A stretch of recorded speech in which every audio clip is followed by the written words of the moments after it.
లుబ్నాజీ ఎలా అయితే హిందూ మతం పేరుతో కొంతమంది స్వాములు ప్రజల బలహీనతలతో ఆడుకుంటున్నారో అదే పద్ధతిలో క్రిస్టియానిటీలో జరుగుతూ ఉంది. ప్రబోధకులు అంటారా, ఎవరికి తెలియదు, ఓ పెద్ద పోస్టల్ సిటీ అంతా వెలుస్తాయి, ఓ కూటమి అంటారు, లక్షల మంది వస్తారు, ఊగిపోతూ ఉంటారు, అక్కడ పూనకం వచ్చినట్టు దెయ్యం పట్టినట్టు వాళ్ళని పెద్ద పెద్ద డ్రమ్స్ వాయిస్తూ ఉంటారు.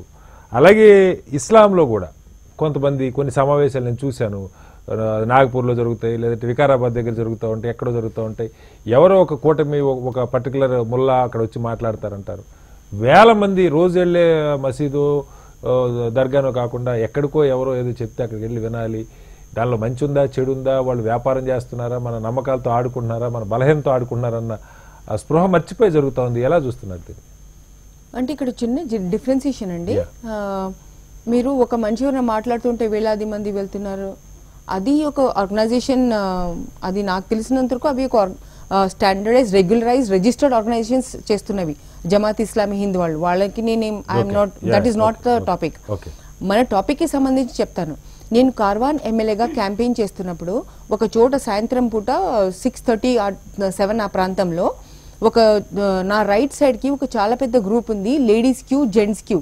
అది నేను రేషన్ షాప్ ఏమో ఈ టైంకి ఓపెన్ ఉండడం ఏంటి, ఇంత సేవ చేస్తున్నాడా అని నేను అనుకుంటే నేను ఇక్కడ దిగాను చూడడానికి. వెంటనే స్పోక్ టు దెమ్.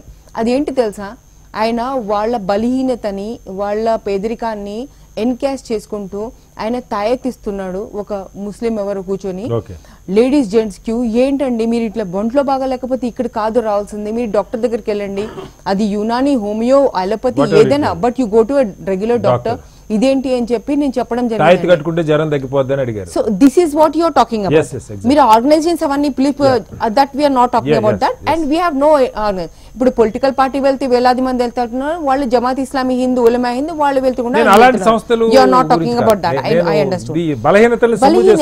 ఇప్పుడు నేను చెప్పిన క్యాంపెయిన్ లో ఎగ్జాక్ట్లీ అదే. వాళ్ళ బలహీన అక్కడ హిందూస్, ముస్లిమ్స్ అందరు ఉన్నారండి. So this not concern to one religion. No, ఇంకొకటి అండి నాకు స్ట్రైక్ అయ్యేది ఏంటి తెలుసా, మీరు ఈ టాపిక్ తీస్తున్నప్పుడు మనము దీన్ని అసలు ఎక్కడ బ్యారియర్ ఎక్కడ పెడుతున్నాం అనేది. ఎందుకంటే I want to draw your attention to one thing. ఇప్పుడు చీఫ్ మినిస్టర్ గారు కొత్త ఇది భవనం కట్టుకున్నప్పుడు లాస్ట్ కొన్ని ఇయర్స్ ముందు, అప్పుడు ఫస్ట్ సీఎం కుర్చీ మీద ఎవరు కూర్చున్నారు? కాన్స్టిట్యూషనల్ హెడ్ కోసం మీరు పబ్లిక్ ఫండ్స్ తో పెట్టి కట్టిన బిల్డింగ్, మీరు అక్కడ ఎవరిని కూర్చోబెట్టారు? ఫస్ట్ మీరు ఒక స్వామీజీని కూర్చోబెట్టారు. Okay, so nobody has forgotten that. So ఇది మూఢనమ్మకమా, లేకపోతే ఇది నేను ఆయన మతం అని చెప్పి నేను వదిలేయాలా? ఎందుకంటే ఆయన కాన్స్టిట్యూషనల్ గా మేము ప్రజలుగా ఎన్నుకున్న ముఖ్యమంత్రి. మూఢనమ్మకం. ఆయన కాన్స్టిట్యూషన్ వైజ్ గా ఎన్నుకొని ప్రజల డబ్బుతో నువ్వు కట్టుకున్న కుర్చీతో నువ్వు స్వామీజీని తీసుకొచ్చేబట్టికే స్వామీజీని నువ్వు పర్సనల్ నీ ఇంట్లో పెట్టుకో, నీ కుర్చీలో పెట్టుకో, కానీ నువ్వు మా ముఖ్యమంత్రి కుర్చీలో నువ్వు కూర్చోబెట్టావు. సో దిస్ ఇస్ మూఢనమ్మకం. కాబట్టి మూఢనమ్మకం ఎక్కడి నుంచి పెర్కులేట్ అవుతుంది అన్నది మనము, and it is so well known. Congress వాళ్ళు ఎన్నిసార్లు చెప్పారు, ఆయన వాస్తవం చెప్పి వెళ్ళట్లేదు, వాస్తవం వెళ్ళి చెప్పట్లేదు అని. అట్లాంటి సెక్రటరీ వద్దనుకున్న వానికి ఆయన వేరే సెక్రటరీ కూడా కావాలని ఇప్పుడు అదొక ఉంది. So where it is starting from. ఇప్పుడు ఏంటంటే ప్రాబ్లము, నా ఇది కాకుండా నా దృష్టి ఇంకొక చోటుకి వెళ్తుంది. మీరన్నారు చాలా మంది ఎడ్యుకేటెడ్ కూడా వెళ్తున్నారు అనేసి. ఎడ్యుకేటెడ్, ఇప్పుడు యమున గారు కూడా పాయింట్అవుట్ చేశారు. సో ఎడ్యుకేటెడ్ అన్ఎడ్యుకేటెడ్ కి మధ్యనే తీసుకుంటే మీరు a sort of a fear, not only fear of insecurity but also wanting to get something from unknown source అన్నమాట. మేము కష్టపడకుండా from some unknown source తేలిగ్గా ఏదో వస్తుందని. కానీ ఇంకొకటి ఏంటంటే పీర్ ప్రెషర్ కూడా ఉంటది. అరే నీకు ఇది ఈ అవ్వలేదా, వెళ్ళు అక్కడికి వెళ్ళు, తొందరగా అయిపోతుంది. అరే నీకు పెళ్ళవలేదా, వెళ్ళు నువ్వు అక్కడికి వెళ్ళు, నీకు తొందరగా. So peer pressure, social group pressures ఇవన్నీ చాలా ఉంటున్నాయి. అండ్ ఇంకొకటి ఏదైతే commercialisation and using, and right now in India మొత్తంలో మనకు అది లేదా? ఆయన ఆ వేషంలో ఉండి ఆయన ప్రోడక్ట్స్ అమ్ముతుంటే, కాషాయ వస్త్రంలో ఉండి ఆయన పతాంజలి ప్రోడక్ట్స్ అమ్ముతా ఉంటే అదొక స్విచ్ ఆఫ్ క్విక్ గా అయింది. ప్రోడక్ట్ బేస్ ఇమీడియట్ గా షిఫ్ట్ అయింది. ఎందుకు?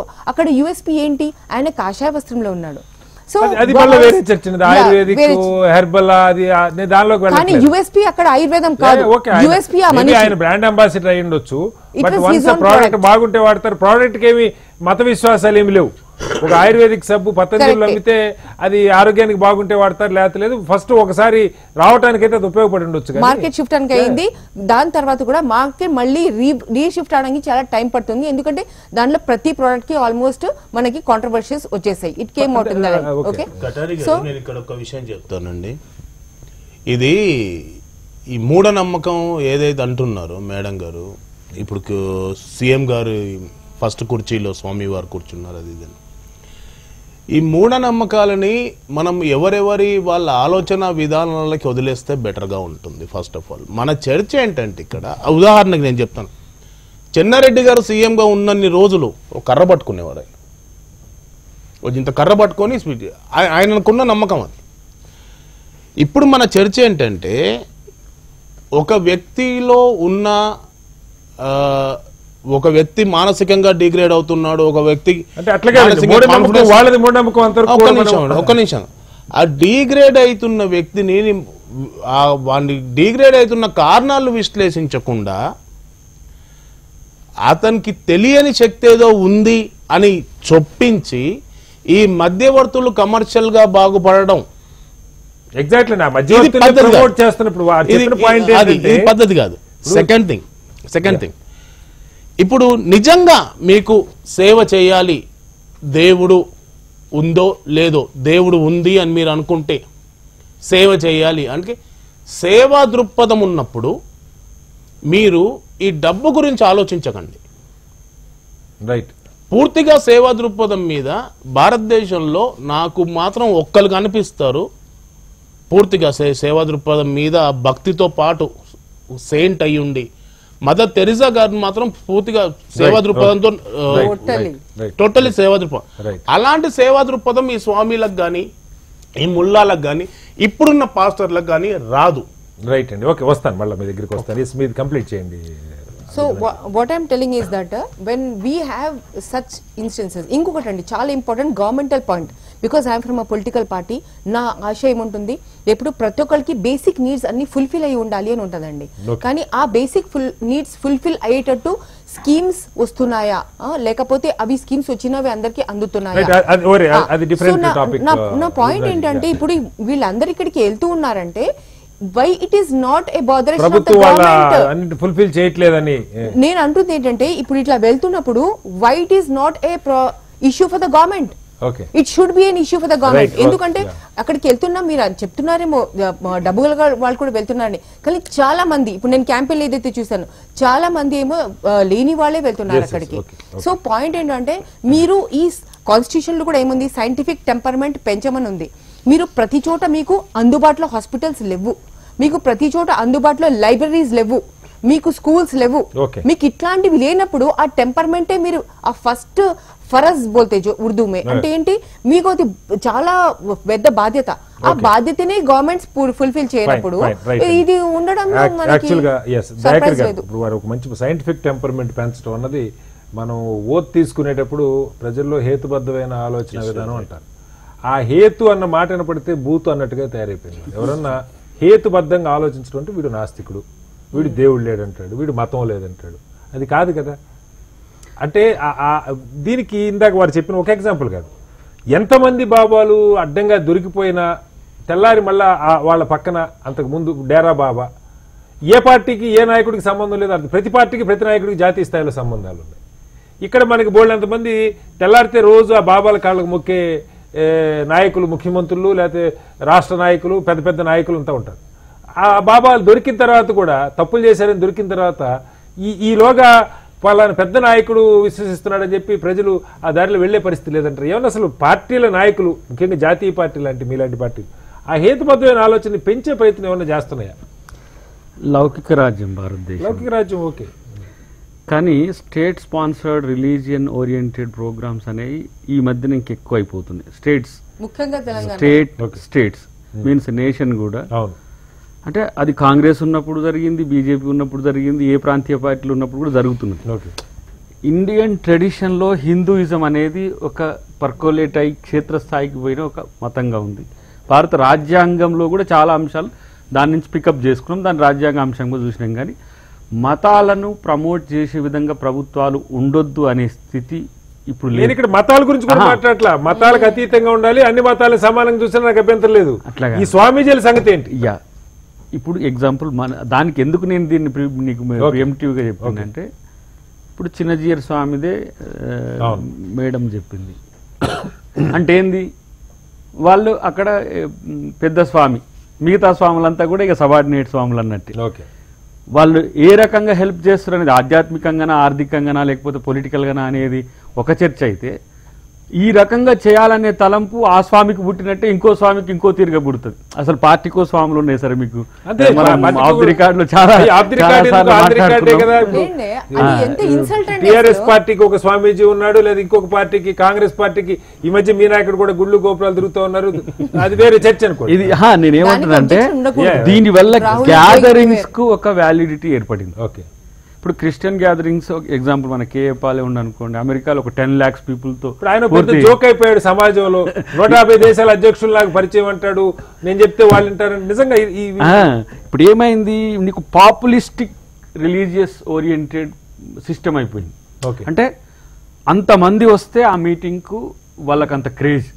ఇప్పుడు ఎగ్జాంపుల్ వేణుగోపాల స్వామి దగ్గర జరిగిందో, లేకపోతే రేపు ఇంకో దగ్గర జరిగేది, ఏమైందంటే ఆ స్వామి యొక్క టీఆర్పీ ఆ రకంగా పెరిగిపోతుంది. దాంతో వాళ్ళు ఎన్కాష్ చేసుకోవాలనేది. అసలు భక్తికి స్వామికి చరిత్రలను అయితే నేను మనం చాలా ఇతిహాసాలు, గ్రంథాలు, చాలా పురాతన అన్ని కూడా చూసినాం, కానీ ఎక్కడ కూడా స్వామి కల్చర్ మధ్యన వచ్చింది. కానీ నేనంటున్న దీన్ని భక్తి యొక్క నమ్మకాన్ని కమర్షియల్ చేయడం వల్ల వస్తున్న సమస్యలు ఇవన్నీ కూడా. ఇది ఎక్కడ దానికి పోతుంది, రేపు పార్టీల యొక్క విజేతలు నిర్ణయించడానికి వచ్చింది. ఇప్పుడు రేపు డిసైడ్ చేసే వరకు వస్తుంది. చాలా మంది యొక్క మీరు పెట్టాలంటే 3 లక్షల మంది మీకు 10 కోట్లు ఖర్చు అవుతుంది. స్వామీజీ తెచ్చుకుంటే 3 లక్షల మంది ఆటోమేటిక్ వచ్చేస్తారు కదా. అది ఇంకా విత్ దేర్ మనీ ఒక గ్యాదరింగ్స్ తర్వాత ఇంటర్నల్ గా చాలా చోట్ల జరుగుతున్నాయి అనుకోండి. ఇప్పుడు మేము కూడా ఎక్కడ ఎన్నికలు జరిగినప్పుడల్లా ఎవరు పిలిచినా కూడా అక్కడికి పోవాలి. ఇదేంటిది, వాళ్ళ నమ్మకాన్ని గౌరవించడం, కానీ నమ్మకాన్ని సొమ్ము చేసుకోవడం. నమ్మకాన్ని ఏమంటాం, దాన్ని సొమ్మే కాదండి, నమ్మకాన్ని ఒమ్ము చేయడం అంటాను నేను. ఇప్పుడు దాన్ని ఆస్తులు కూడగట్టడంతో పాటు అదొక పెద్ద ఒక వ్యవస్థగా ఏర్పాటు చేయడం, వాళ్ళను డిక్టేట్ చేసే స్థాయికి ఏ రాజకీయ నాయకుడు కూడా ఉండడు. అదొక మాఫియా లాగా మారడం అనేది మంచిది కాదు. ఇంకోటి అన్నిటికంటే ముఖ్యంగా నేను ఏమంటున్నా అంటే, మతం అనేది ఒక వ్యక్తిగతమైన అంశం. దీన్ని జనరలైజ్ చేయడము రాజకీయాలకని ఎందుకంటున్నా అంటే, రాజకీయాలతో రియల్ ఎస్టేట్లు ముడిపడి ఉన్నాయి, రియల్ ఎస్టేట్తో ఇంకా వ్యాపారాలు ముడిపడి ఉన్నాయి. ఇవంతా ఆర్థికాంశంగా భక్తిని మార్చడం అనేది, దీన్ని మూఢనమ్మకాల కొరకని వెచ్చించడం అనేది ఇంకా మూర్ఖత్వం. ఇప్పుడు అక్కడికి రావడం ద్వారానే ముక్తి పొందుతారు, లేకపోతే దానికి శక్తి వస్తుంది అని చెప్పేది ఏదైతే ఉన్నదో అది భావదారిద్రం.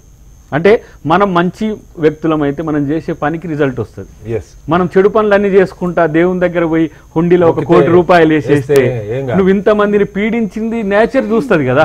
కానీ నువ్వు పోయి అక్కడ వేసిన 1 కోటి రూపాయలు ఎవడేసిండో కూడా తెలుస్తలేవు. కొన్ని తిరుపతి లాంటి కొన్ని ప్రముఖ దేవాలయాలు వేసిన కోటి చూస్తాడు, నువ్వు చేసిన పాపాలు చూస్తాడు, నువ్వు చేసిన 3 కోటి పాపాలు కూడా చూస్తారు కదా, అది కూడా కౌంట్ అవుతుంది కదా. సో ఇది కానీ ఒక కల్చర్ గా మారింది. కల్చర్ గా ఇక్కడే కాదు, ఇప్పుడు అమెరికా అంటే రిలీజియస్ స్టేట్, వాళ్ళు క్రిస్టియన్ డెమోక్రసీ వాళ్ళది. ఇంకా బిల్లీ గ్రహం ఉండేవాడు ఆ రోజుల్లో, అసలు ఎట్లా పోయేవాళ్ళు జనం. కానీ మన దగ్గర ఇప్పుడు ఏమైందంటే పోటాపోటీ, ఇక్కడ ఇంత వచ్చిందంటే అక్కడ అంతా రావాలి, ఇది ఒక పోటాపోటీగా జరుగుతుంది. ఈ కల్చర్ అనేది డెవలప్ అవడం అనేది సామాన్యునికి నిజంగా ఇంతకుముందు రమేష్ గారు చెప్పినట్టు ఎవరైతే ఆలోచించలేని వాళ్ళు, వివేకంగా కాదు, నిరక్షరాస్యత నుంచి వచ్చే ఒక అజ్ఞానం ఉంటుంది, దానివల్ల ఆ అభద్రతను వాళ్ళు సొమ్ము చేసుకునే ఒక కుట్ర అని కూడా అనొస్తుంది. మనం అంత పెద్ద ఎందుకంటే ఇట్లా చేస్తేనే మీకు ఇట్లా అవుతుంది, ఇట్లా చేస్తేనే. అంటే ఇప్పుడు ఎడ్యుకేటెడ్ అనుకోండి, నేను హిందూయిజాన్ని కానీ హిందూయిజాన్ని కానీ క్రిస్టియన్ని కానీ ముస్లిం కానీ అన్నిటిని గౌరవించగలుగుతాం. దాంట్లో ఉండే అరమరికలు ఎంతవరకు ఉంటాయి, ఏది మంచి ఏది చెడనే ఒక వివేకం మనం ఆలోచించగలుగుతాం. కానీ సామాన్యులకు తెలియని దగ్గర ఎంతమంది కన్వర్జెన్స్ జరిగినాయి దీంట్లోనే. ముస్లిం నుంచి హిందూకి పోయింది, హిందూ నుంచి ముస్లింకి వచ్చి, హిందూ నుంచి క్రిస్టియన్స్కి పోయింది. అంటే ఇగో ఈ దేవుణ్ణి నమ్మడం ద్వారా ఇగో ఇది జరుగుతుంది. ఈ దేవుణ్ణి ఈ వాళ్ళ యొక్క బలహీనతను సొమ్ము చేసుకోవడంగా నేను భావిస్తే అది అంతకంటే ఎక్కువ. కనీసం మతం కోసం చేస్తే అది ఒక పద్ధతి, వీళ్ళ సొంత ప్రయోజనాల కోసం కదా. అంతే, ఇది కమర్షియలైజ్ అయిపోతుంది. ఇక్కడ ఒక విషయం సార్, ఇక్కడ మీరు ఒకళ్ళ దగ్గర పోతే ఒకరికి అవుతుంది అది ఇది అనేది మామూలుగా వాళ్ళ విషయము. మతం అనేది ఒక డిసిప్లిన్ అని కొంతమంది అంటారు, కొంతమంది నమ్మకం అంటారు, కొంతమంది డిఫరెంట్ ఇష్యూ. ఇప్పుడు మీరు ఒక చక్కటి పాయింట్ లేవదీశారండి కేఏ పాల్ గురించి. మీరు know he is becoming a very big buffoon. Yamuna గారు సైక్రాటిస్ట్ గనక వెన్ ఒక సమూహం మొత్తం ఒకప్పుడు ఒక సమూహం మొత్తం ఆయన వెనక పడి పడి పడి పడి పడి ఇప్పుడు సడన్ గా తను వదిలేసింది అనుకోండి, అలా తయారవుతారు ఏ స్వామి అయినా రేపొద్దున. దిస్ ఇస్ కాల్డ్ తెలియదు కానీ స్కిజోఫ్రెనియా లాంటి సైకలాజికల్ అలాంటి సైకలాజికల్ డిసార్డర్ వచ్చి ఇలిస్ట్రేషన్లు ఉండిపోతారు. నేను ఇంతమందితో పరిచయాలు ఉన్నాయి, నాకు ఇన్ని ఫ్లైట్లు ఉన్నాయి, ఇది అది ఇంకా లైఫ్ లో దానికి ట్రీట్మెంట్ లేదు, ఇలిస్ట్రేషన్ అలా ఉండే. నాకు అసలు అందులో నిజాలు కూడా తెలియదు కానీ బట్ జనం అయితే కొంచెం చాలా అదొక యామిని గారు ఇంకొక పాయింట్ ఇప్పుడు ఇందాక వారు చెప్పింది, మూఢనమ్మకాలు ఏ స్థాయికి వెళ్ళిపోయినాయి అంటే మనకు అదేదో చిరంజీవి గారి సినిమాలో బ్రహ్మానందం క్యారెక్టర్ ఒకటి ఉంటుంది, కాశీలో మీరు మూట కట్టిస్తే డబల్ అయిపోద్ది మీరు ఇచ్చిన వస్తువు అని చెప్పి మంత్రం, సినిమా బాగా జోక్గా ఉండేటువంటి సీన్ అది.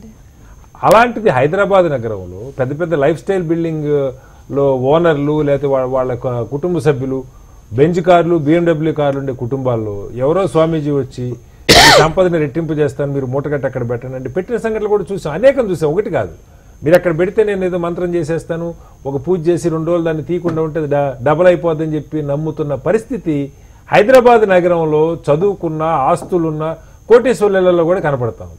ఇక ఈ ముహూర్తాల పిచ్చ ఎక్కడికి వెళ్తా ఉందంటే ఇందాక మనం మాట్లాడుకున్నట్టు ఘడియలు విఘడియలు జాతకాలు, అది ఒక శృతి మించి ఒక ఇన్సెక్యూరిటీ. ఏదైనా జరిగితే నేను ఆ ముహూర్తంలో మొదలు పెట్టలేదేమో, లేదు పెళ్లి చేసుకుంటే నా భార్య ఈ జాతకంలో లేదేమో కాబట్టి నాకు సమస్యలు వస్తున్నాయేమో వదిలేసుకుంటే మంచిది అన్న దగ్గరికి పూర్తిగా ఒక డిప్రెషన్లోకి వెళ్ళిపోతున్న.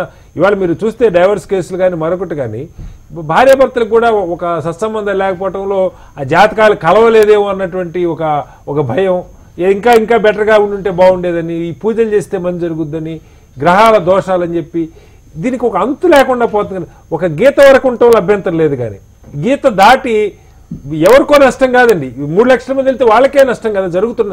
అక్కడ నీళ్లు లేవు, మంచి భయంకరమైన ఎండ, ఆ ఎండలో రోడ్డును పడి మిగతా వాళ్ళకి అసౌకర్యం వాళ్ళకి అసౌకర్యం. ఏంటి దీని పరిస్థితి? ముఖ్యంగా నేను 4 అంశాల్లో ఈరోజు మీకు చెప్పాలనుకుంటున్నాను. మొదటగా నేను ప్రస్తావిద్దాం అనుకుంటోంది భక్తి వర్సెస్ సూపర్స్టిషన్స్.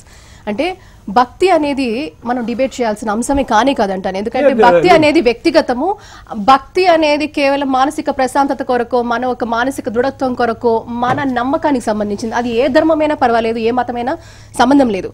సో అది మన ఒక మానసిక ప్రశాంతత, అది మన ఇండివిజువల్ ప్రిఫరెన్స్. సో అది భక్తి. దానికి కొన్ని లిమిటేషన్స్ ఉంటాయి, ప్రతి ఒక్కరికి వారి వారి యొక్క అధ్యయనాలు ఉంటాయి, ఇలా ఆచరించాలి, దాంట్లో మనం వెళ్ళక్కర్లేదు. కానీ ఈ రోజు భక్తి పేరిట కానీ ఇప్పుడు జరుగుతున్నది మనం అనుకోవాల్సిన అంశం ఏంటంటే మూఢనమ్మకాలు. సో ఇది మూఢనమ్మకంగా ఎలా మనం పరిణామం తీసుకోవాలంటే, ఇప్పుడు మీరు ఇందాక అన్నట్టుగా ఇది పెట్టేసుకుంటే మీకు ఓవర్ నైట్ లేదో అయిపోతుంది, లేకపోతే ఈ స్వామి దగ్గరికి వెళ్ళినో ఈ ముల్లా దగ్గరికి వెళ్ళి ఏదో కట్టేసుకుంటే మీకు ఏదో ఓవర్గా అయిపోతుంది అనేది అది వాస్తవం కాదు. ఇది డెఫినెట్ గా మూఢనమ్మకం. ఎందుకంటే మన రీసెంట్ కూడా 2-3 రోజులు వారం కిందట చూస్తే చంపేసిన సంఘటన కూడా మనకు ఉన్నాయి. ఇందాకన్నారు గుడి దగ్గరికి వెళ్తే అక్కడ మ్యాగ్నెటిక్ పవర్ ఉంటుందని, చాలా మంది ఆ పెట్టుకునే రింగ్ లో రేస్ పడితే ఆ రేస్ లో పవర్ ఉంటుందని చెప్పి. ఒకటండి, మన శాస్త్రాలు ధర్మాలకి వాటికి ఆ సైంటిఫిక్ ఇంపార్టెన్స్ కూడా ఉంది. సో అది వేరే అంశంగా, అది వేరే డిబేట్ గా డిస్కషన్ గా వెళ్తుంది. సో మనం దాన్ని కించపరచక్కర్లేదు. కొన్ని వేల సంవత్సరాల ఒక ఉన్నాయి, డెఫినెట్ గా ఉన్నాయి. ఎందుకంటే విత్ సైంటిఫిక్ అన్ని కూడా రీజనింగ్ తో ఉంది, అదొక సపరేట్ డిస్కషన్. వాటిని మనం తప్పు పట్టక్కర్లే. ఎవరైతే దాన్ని అది బయటకు తీసుకొచ్చి ఎవరైతే తీసుకెళ్తున్నారో ప్రజల్లో వాళ్ళ తప్పు ఉంది. కానీ మన ధర్మంలో, మన శాస్త్రంలో మన ఒక వాటిలో ఎటువంటి దోషం మాత్రం లేదు, చెప్పే వాళ్ళలో దోషం ఉంది. అది వివరించే వాళ్ళలో ఉంది. సో అది సెకండ్ అంశం మేము చెప్తా ఉంటే.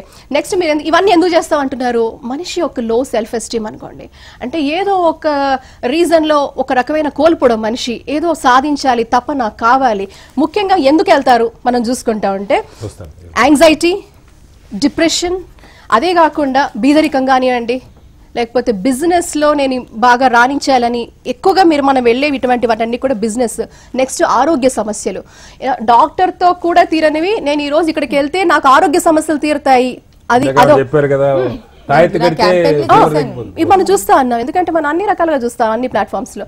ఆరోగ్య సమస్యలు, బిజినెస్ ఇష్యూస్, తర్వాత పవర్టీ, నెక్స్ట్ నిరుద్యోగ సమస్య, ఇవన్నీ కూడా ప్రథమంగా జనాలు వెళ్లేది ఈ యాంగిల్లో, లేకపోతే ఏదో కోణంలో. ఈవెన్ రాజకీయాల్లో కూడా తీసుకోండి, ఎంతో మందికి మనకి సెట్ ఆఫ్ గురూస్ ఉంటారు. నాయకుడు ముహూర్తాలు చూడకుండా నామినేషన్ వేస్తున్నాడు, అంటే అది వాళ్ళ వ్యక్తిగత ప్రిఫరెన్స్.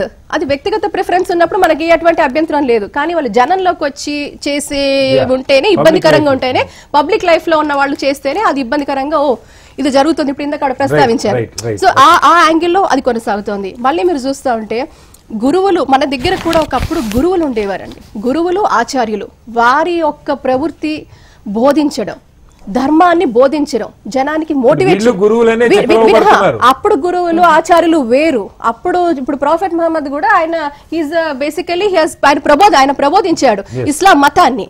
సో మనం దాని ఎవరికి వారి మనం గౌరవిస్తున్నాం. ఇప్పుడు ఆదిగురు శంకరాచార్యులు ఉన్నారు, వారు ఎప్పుడు కూడా వారందరూ కూడా వారి యొక్క సన్యాస జీవితంలో వారికి ఎటువంటి ఆకాంక్ష కోరికలు ఏవి లేవు, నిస్వార్థమైన జీవితం. వారు ఏ రాజకీయ పార్టీలోనో లేకపోతే ఏ రాజుల్లో ఆశ్రయించలేదు మీరు చూస్తే. కానీ ఇప్పుడు జరుగుతుంది దానికి భిన్నంగా ఉంది. మీరు చూస్తున్న ఈ వ్యవస్థ అంతా కూడా ఏ రాజకీయ పార్టీలకో లేకపోతే మీరు ఇందాక అన్నట్టుగా ఏ బిజినెస్ ఫర్మ్స్ కో ఆ పర్టికులర్ గా ఒక రకమైన కమర్షియల్ గా ఈ రోజు స్పిరిచువల్ రిలీజియన్ కూడా కాదండి, ఒక స్పిరిచువల్ ఇంట్రెస్ట్ అంటే మనిషిలో ఉన్న భక్తి అనే దానికి ఇంకో పేరు. దాన్ని మొత్తాన్ని వీళ్ళు ఇప్పుడు కన్వర్ట్ చేస్తోంది కమర్షియల్ గా టోటల్ గా. ఇప్పుడు మీరు ఏదైనా వెళ్ళాలంటే కూడా ఇంతకు వారికి ప్రస్తావిస్తా ఉన్నారు దళారీలు. ఇప్పుడు దేవుడి దర్శనం దళారీలు ఎందుకండి, టికెట్లు ఎందుకండి? ఎగ్జాక్ట్లీ. ఈ రోజు ఆ గురువు దగ్గరికి ఇప్పుడు మీరు ఇప్పుడు వారి పేరు నేను ప్రస్తావించాలనుకోవట్లేదు. టీవీలో ఇప్పుడు మీ మీడియా ఛానల్స్ లోనే కాదు, నేను ఈ రోజు మహిళలు పొద్దునే లేచి ఈ పర్టికులర్ పని చేస్తే ఆ వస్తువులు నేను ఎప్పుడు వినలేదు కూడా. ఏం చేస్తున్నారంటే ఈ పర్టికులర్ దీంట్లో ఈ దీపం వెలిగిస్తే మీకు ఇది అయిపోతుంది, లేకపోతే మీరు ఈ పూజలు చేస్తే, అంటే ఇది ఒక రకమైన కమర్షియల్ గా మొత్తం కమర్షియల్ గా పేపర్లో వచ్చే అడ్వర్టైజ్మెంట్లకి ఆ ఛానల్స్ లేదంటే ఆ పేపర్లు బాధ్యత అని కాదండి. వాళ్ళు ఇచ్చిన అడ్వర్టైజ్మెంట్ అందులో అభ్యంతరకరమైన సన్నివేశాలు ఉంటే తప్పితే మామూలుగా ఎవరైనా వేసుకో. ఒకటి అంటే ఇది అంతా కూడా ఆధ్యాత్మిక కోణంలో కంటే కూడా ఇది ఒక కమర్షియల్ గా మారే తరుణం అని నేను చెప్తా ఉన్నాను. రెండో ఆస్పెక్ట్ అండి, ఈ రోజు there is a saying, you are the architect of your life. ప్రతి ఒక్కరు వీఆర్ ద ఆర్కిటెక్ట్స్, మనమే మార్చుకోవాలి. సో ఎవరు కూడా ఏ ముల్లాలో ఏ గురువులో ఏ పాస్టర్ లో మీ జీవితాన్ని మార్చలేరు. So that's what I want to say, increase your self esteem. ఇవన్నీ ఉన్న వాళ్ళు మాత్రం ఇటువంటి వాటికి పాల్గొనరు. రెండు ఇంపార్టెంట్ పాయింట్స్ చెప్తానండి. ఒకటి, మన దేశం మొత్తంలో మనం చూసాము ఎన్నో కేసులు ఆసారాం బాబాదే, హీస్ ద బిగ్గెస్ట్. ఇక్కడ పాయింట్ ఏంటి, అక్కడ ఆయన ఉమెన్ మీద కూడా అత్యాచారం చేయడం జరిగింది. చాలా మంది స్వాముల మీద కేసులు, స్వాములు ఉన్నారు, ముల్లాలు ఉన్నారు, పాస్టర్లు కూడా ఉన్నారు, పాస్టర్లు కూడా చేస్తారు. ఓకే, ఇవి చాలా ఫేమస్ కేసెస్ అయ్యాయండి. ఓకే, వీటి మూలాన వైలెన్స్ అయ్యింది హర్యానాలో. We can't overlook this point. అయితే పాయింట్ ఇక్కడ ఏంటి తెలుసా, ఇప్పుడు ఆయన రేజ్ చేసిన పాయింట్ ఏంటి, మతం ఆయన దృష్టిలో నా ఇస్లాం హిందూయిజం ఇవి కూడా ఆయన దృష్టిలో మూఢనమ్మకం. కాబట్టి అందరి వ్యూస్ ని రెస్పెక్ట్ చేస్తూ నేను ఒకటే అంటాను, నేను ఆమె పక్కా ముస్లిం, షీజ్ అ పక్కా హిందూ, హీజ్ అ పక్కా ఎథీస్ట్, ఇవన్నీ కాదు. ఇక్కడ పాయింట్ ఏంటంటే డిసీట్ అవ్వకూడదు. ఈ ఏదైతే ఈ స్వామి ఏమంటున్నాడు, ఈ ఉంగరం పెట్టుకుంటే అదవుతుంది ఇదవుతుంది అని చెప్తున్న దాంట్లో, ఎందుకంటే ఇప్పుడు ఈవిడేమంటున్నారు వాస్తు సైన్స్ అన్నాడు, ఆయన ఏమన్నారు వాస్తు సైన్స్ ఎవడన్నాడు అన్నారు. So the point here is when you try to deceive somebody about the unknown. ఇప్పుడు నన్ను ఎవరు డిసీవ్ చేయట్లేదు, భగవంతుడు ఉన్నాడు నన్ను ఎవరు డిసీవ్ చేయట్లేదు. I'm believing in the Quran, in prophet Muhammad, in everything. But here the question of deceit comes. Asaram ఏం చేశాడు, ఆయన లక్షలాది స్త్రీలు అందరినీ వాడిని డిసీవ్ చేశాడు. చాలా మంది మీరు ఆసారాం ని ఒక కూడా in the name of spirituality they are చెప్పనివ్వండి, deceiving. నష్టమే లేదు. In the name of spirituality, pastor పేరు ముల్లా పేరు ఉంటే చెప్పండి, నష్టం లేదు. in the name of spirituality they are deceiving. చూడండి, ఆసారాం లాంటి ఎంతో మంది Yes. ఆయన హిందూ మతం ఆసారాంకి మతం లేదు. ఆసారాము భగవంతుడు అని చెప్పలేదు, నేనే భగవాన్ అన్నాడు ఆయన. Exactly. అది మతం, ఆయన అలా మతమే చెప్పిన వేరు. చాలా మంది ఉన్నారు. చాలా మంది ఉన్నారు, వాళ్ళందరి గురించి మాట్లాడుతున్నాను Right నేను. అండి, okay. సో పాయింట్ ఏంటంటే ఇక్కడ the point is when a person is trying to deceive the other person, Okay. That is what should be the objectionable and government should take cognizance. అంతమంది 20 కిలోమీటర్స్ ఉన్నారు, law and order problem కాదా అది? Right ఏం అండి, చేస్తున్నారు అక్కడ ఈ police వాళ్ళు? మనకి సమయం మించిపోతా ఉంది. హోమ్ మినిస్టర్ ఏం చేస్తున్నారు? మొత్తంగా ప్రజలు ఎవరి చేతుల్లో మోసపోకుండా చూసుకోవాల్సిన పరిస్థితి ఉంది. నమ్మకాలు మూఢనమ్మకాలుగా మారకుండా మనం పూజించేటువంటి దేవుడిని మనకు కావాల్సినవి కోరుకోవడంలో తప్పు లేకపోవచ్చు, కానీ తీవ్రంగా మానసిక క్షోభకు గురయ్యి అసౌకర్యానికి గురయ్యి కిలోమీటర్ల కొద్దీ వాళ్ళ దగ్గరికి వెళ్ళటం కేవలం మనలో ఉన్నటువంటి ఒక ఆత్మన్యూనతా భావాన్ని తెలియజేస్తుందని చెప్పి చర్చలో పాల్గొన్న వాళ్ళందరూ అభిప్రాయపడుతూ ఉన్నారు. ఇది వాళ్ళ స్వతంత్ర భారతం. చర్చలో పాల్గొన్న దయాకర్ గారికి, యమున గారికి, అలాగే లుబ్నా గారికి, విప్లవ్ గారికి, ఫోన్ లైన్లో అందుబాటులోకి వచ్చినటువంటి జన విజ్ఞాన వేదిక నాయకులు రమేష్ గారికి ధన్యవాదాలు. రేపు మరో సత్తా మళ్ళీ కలుద్దాం. అంతవరకు నమస్కారం, సెలవు.